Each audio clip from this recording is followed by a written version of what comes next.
Radio J, 15h05, Entr'acte, l'émission théâtre de Radio J. Hélène Kuttner, bonjour. Bonjour Nélou, bienvenue à tous, bienvenue à Alberto Lombardo, qui est présent avec nous aujourd'hui pour parler de sa création, parce qu'on parle théâtre, on parle spectacle vivant avant tout. Et Alberto Lombardo, ça fait un petit moment qu'on ne vous a pas vu sur Radio J. On est tous contents de vous voir parce qu'un auteur contemporain vivant aujourd'hui, qui travaille, qui écrit, qui dirige, de jeunes comédiens, eh bien, il n'y en a pas beaucoup, c'est pas facile. Donc déjà, bravo pour votre travail. Et là, bravo pour présenter cette pièce. Alors, c'est une pièce qui fait suite à une pièce de Musset, Oui. donc... c'est bien, c'est gonflé, je trouve, de faire une suite à une pièce de Musset, mais je trouve que le défi est assez réussi, puisque on passe de il faut qu'une porte soit ouverte ou fermée d'Alfred de Musset à Derrière la porte d'Alberto Lombardo, un couple hier au 19e, un couple aujourd'hui, pour parler de désir, d'amour, de mariage, de qu'est-ce que c'est que l'attirance, est-ce que c'est vrai, est-ce que c'est du faux, pourquoi on s'engage avec quelqu'un, est-ce qu'on a les bonnes raisons. Cette pièce, Alberto Lombardo, vous l'avez écrite, parce que la première était hier, je l'ai vue, vous l'avez écrite en tant qu'amoureux du théâtre de Musset ou en tant que... observateur amoureux de la vie des jeunes gens aujourd'hui? Ce qui s'est passé, en fait, l'origine, c'est... je dois dire que je ne suis pas très amateur de Musset. J'ai jamais vraiment aimé le théâtre de Musset, excepté cette courte pièce, Il faut qu'une porte soit ouverte ou fermée, que j'avais vue quand j'étais très jeune à la Comédie Saint-Étienne et qui m'avait fait un effet incroyable, et je m'étais toujours dit que voilà, j'aurais bien aimé, et puis j'avais fait des tentatives et puis bon, ça s'était jamais passé. Et il y a un an de cela, deux comédiens avec lesquels j'ai l'habitude de travailler m'ont demandé de les mettre en scène dans cette fameuse pièce, Il faut qu'une porte soit ouverte ou fermée, mais eux avaient l'idée de faire, comme c'est une pièce courte qui dure 40 minutes, de faire une suite avec des lettres de George Sand à Musset, puisqu'ils étaient amoureux dans la vie aussi, qui pouvaient effectivement faire un bon prolongement à cette pièce de Musset. Et je leur ai dit très bien, oui, c'est une belle idée, sauf que à la place de faire suivre les pièces de Musset et de Sand, je vais écrire la suite.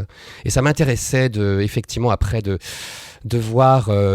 Est-ce qu'on se pose exactement la même question maintenant, à l'époque contemporaine, au romantisme? Que devient ce couple, ce fameux couple? Donc il faut qu'une porte soit ouverte ou fermée. Donc cette marquise blasée, jeune veuve, qui ne croit plus vraiment en rien, qui s'ennuie profondément, et ce comte qui aussi s'ennuie beaucoup et qui se retrouve un jour de pluie chez cette marquise sans trop savoir pourquoi. Parce que sa porte était ouverte et qu'elle recevait le mardi, en fait. Exactement. Et puis c'est pas parce qu'il a l'habitude d'y aller depuis un an tous les jours, et machinalement il vient là. Donc en fait il n'était pas venu pour lui faire une déclaration, mais sauf que comme il est un peu pris de court et qu'il sait plus trop quoi faire, il va lui faire sa déclaration. Du coup. Pour moi, ça représentait, ces deux personnages représentent les deux visions de l'amour. Elle, la vision moderne, c'est-à-dire c'est une femme directe qui va à l'essentiel, qui ne veut plus s'embarrasser de discours, et lui au contraire a besoin justement de mots, a besoin de faire référence aux traditions, à son éducation, et donc il y a vraiment ce combat entre les deux, et c'est une femme en fait qui, je pense, enfin pour moi, après chacun il fait moi c'est ce que j'ai vu, qui possiblement a été blessé dans la vie, a pu croire souvent à ce qu'on lui a dit, et puis a été bercé d'illusions et de promesses non tenues, et qui maintenant veut vraiment être sûr de ce qu'il y a derrière les mots. En fait, ce qui m'intéressait vraiment en faisant... Vous parlez de la pièce de Musset ou vous parlez de la vôtre? La pièce de Musset, et après, Oui. évidemment, c'est le prolongement avec la mienne. Pourquoi? Ce qui m'intéresse, enfin, je crois que la véritable question pour moi, c'est de savoir la distance qu'il y a entre ce qu'on dit et ce qu'on ressent vraiment. et ce qu'on pense vraiment. Parce que quand on nous dit, ou quand on dit soi-même « je t'aime », est-ce que c'est réel ? Est-ce que c'est pas parfois pour d'autres raisons votre amoureuse ou votre amoureux vous dit je t'aime, vous lui répondez instinctivement moi aussi. Mais est-ce que vous lui répondez moi aussi parce qu'après tout il vous a dit ou elle vous a dit je t'aime, donc il faut lui répondre je t'aime, mais peut-être que vous n'êtes pas dans cet état-là vraiment à ce moment-là. Voilà, donc pour moi c'était vraiment important. Et donc donc ces deux-là, pour résumer pour les spectateurs, en fait, donc on voit la pièce de Musset qui est courte, et puis paf, d'une façon magique, comme ça, ils se dévêtent de leur costume 19e. Oui. On les retrouve un peu en chemise de nuit ou en déshabillé. Ils viennent de se réveiller de leur lune de miel aujourd'hui. Voilà, parce qu'à la fin de la pièce de Musset, bon, ça finit bien, évidemment, la marquise accepte d'épouser le comte.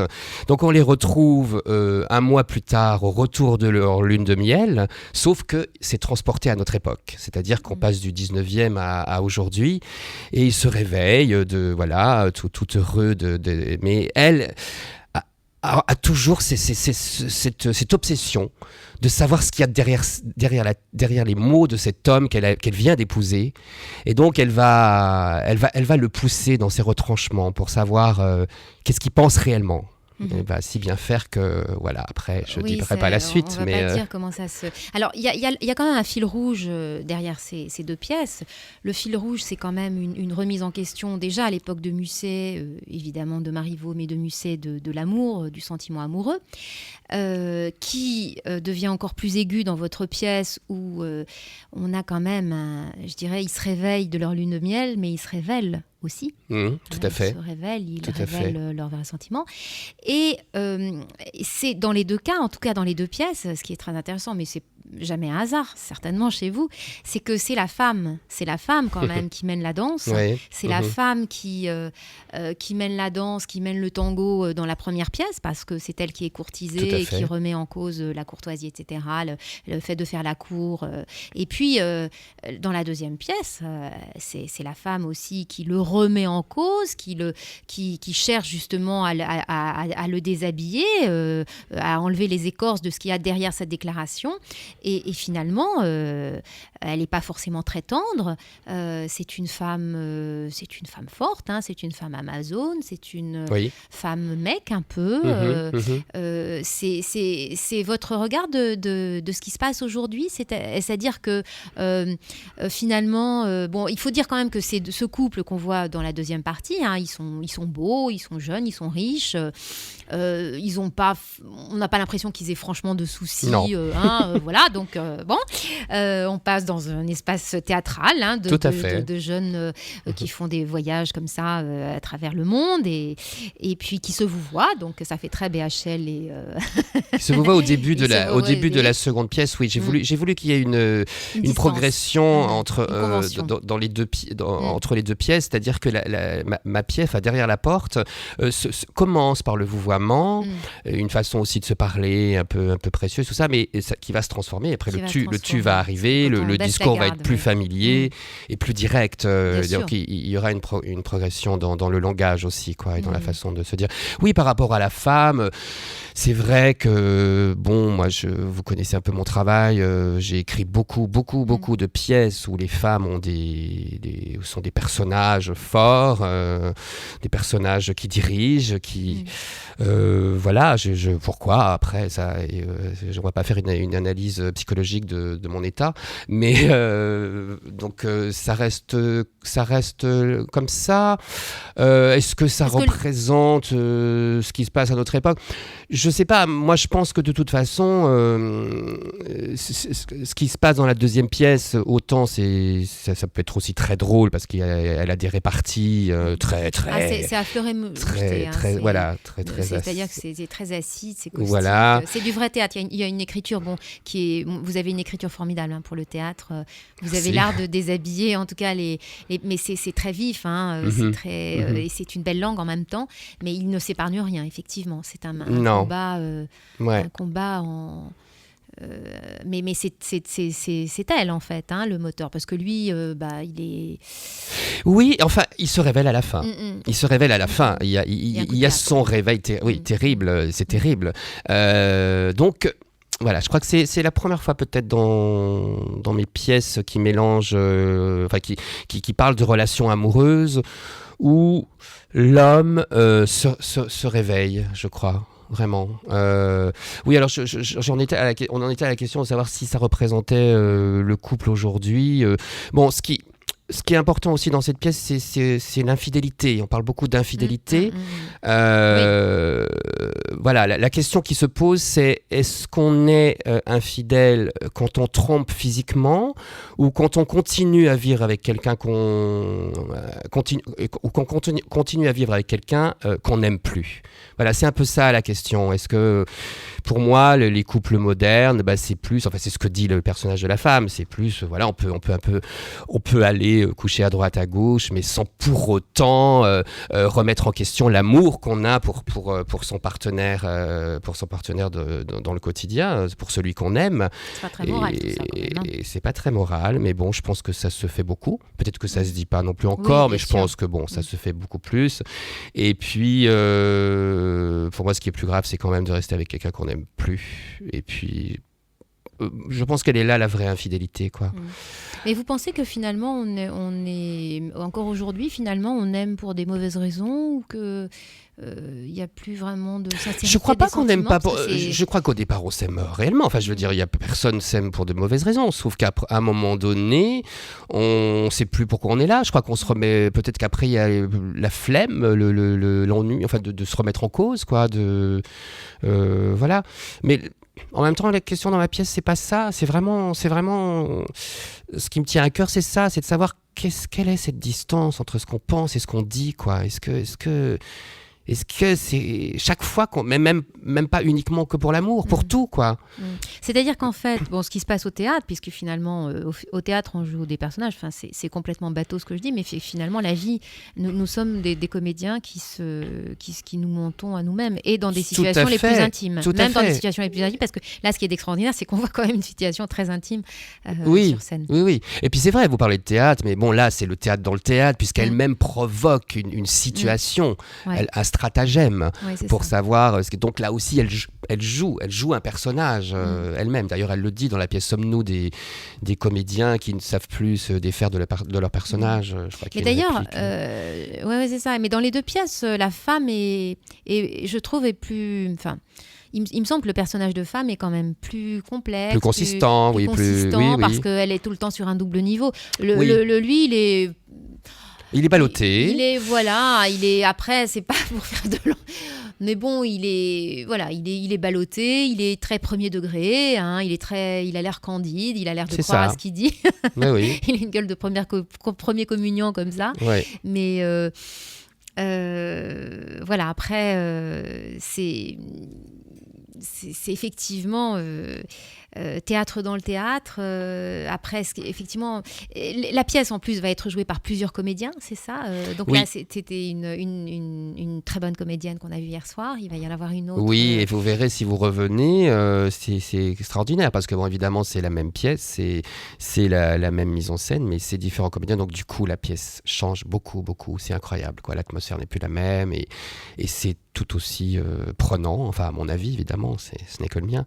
Mais c'est la magie du théâtre, quoi. Mais même une pièce qui est jouée, enfin ça tout le monde le sait, par les mêmes comédiens, d'un soir à l'autre, tout change parce qu'on n'est pas les mêmes quand on est sur scène. On a vécu une journée différente, donc on est différent, on apporte une énergie différente, et puis le public évidemment est différent. Donc cet échange est complètement fait que ça provoque.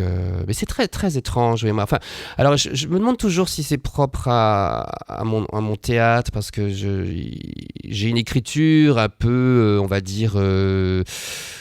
Tragicomique, je pense. Enfin, voilà. Et il y a certains soirs où ça rit beaucoup, ça réagit beaucoup, et puis d'autres soirs où c'est beaucoup plus attentif, beaucoup plus.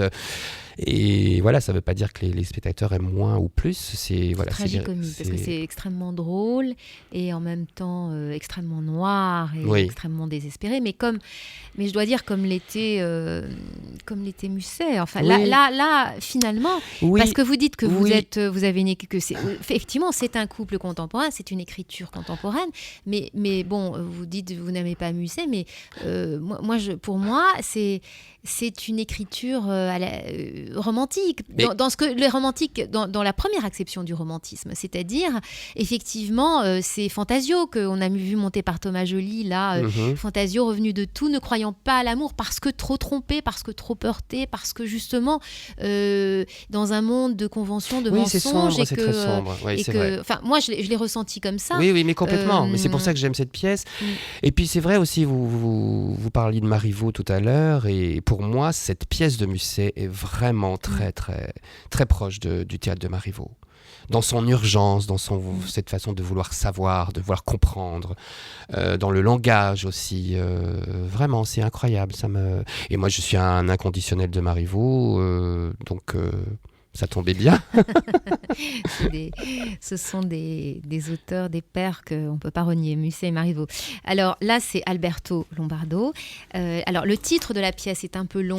Il faut qu'une porte soit ouverte ou fermée, suivie de Derrière la porte d'Alberto Lombardo. Donc vous jouez tous les soirs en ce moment au Théâtre 12. Oui. Alors le Théâtre 12, c'est entre la Porte Dorée et la Porte de Vincennes. Et la Porte de Vincennes, alors c'est surtout, ce qu'il faut dire, c'est que c'est dans un centre d'animation. C'est au centre d'animation Maurice Ravel, et c'est incroyable parce que c'est un théâtre qui, quand on y est, on se dit waouh, voilà, c'est ça. On n'imagine pas qu'il y a un théâtre pareil. C'est un très beau bâtiment, et puis là il y a un théâtre magnifique, très grand, de 200 places, avec une très belle scène magnifique. Une très belle pour acoustique. Les comédiens, c'est formidable. C'est un bonheur. Donc c'est au centre d'animation Maurice Ravel, qui se trouve effectivement entre la Porte de Vincennes et la Porte Dorée, donc à 2 arrêts de tram de la Porte de Vincennes, mais on peut y aller à pied en 10 minutes. Et voilà, c'est 6 rue avenue Maurice Ravel. Voilà, et c'est tous les soirs, donc à 20h30, le dimanche à 15h30, et vous nous offrez... Sauf le lundi, relâche le lundi, et vous nous offrez 15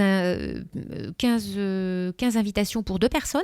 Voilà, donc demain. 5 invitations pour 2 personnes pour demain, mercredi 1er mars à 20h30.